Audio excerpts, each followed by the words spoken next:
Ny fandinihana ny volavolan-dalàna momba ny fampihavanam-pirenena no himasoan'ireo depiote amin'izao fotoana izao. Miroso tsikelikely ny asam-baomiera momba ity fandinihana ny volavolan-dalàna mahakasika ny fampihavanam-pirenena ity.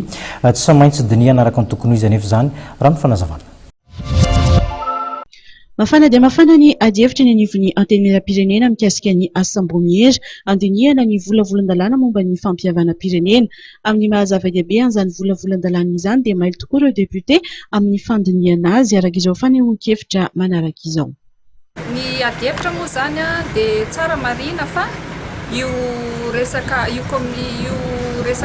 réconciliation nationale na fampihavanam-pirenena io zany dia efa tamin'ny session ordinaire tamin'ny mois de mai, première session ordinaire zany efa nodinihanay dia noho ny mampavesa-danja an'io lalàna iray io zany dia tena mitandrina tsara, mitandrina mafy izahay amin'ny fandinihana azy sy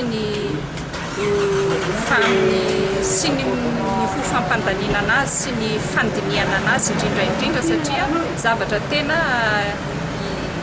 fototra sy tena aina ny firenena zany ny resaka fihavanana satria iarahantsika malala fa na ny soatoavina malagasy anie dia mifototra amin'izay fihavanana izay na hatrany amin'ny fahagola azy.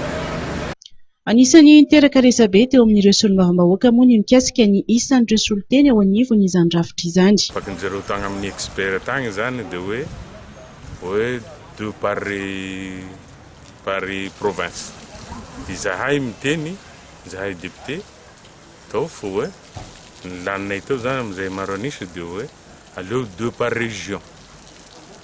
Satria laha ohatra ka deux any zany anizy sarotry laha hoe deux par any zany fotsiny par province zany. Izay tapakinay tao zany dia izay zany no aroso rehefa avy le séance plénière.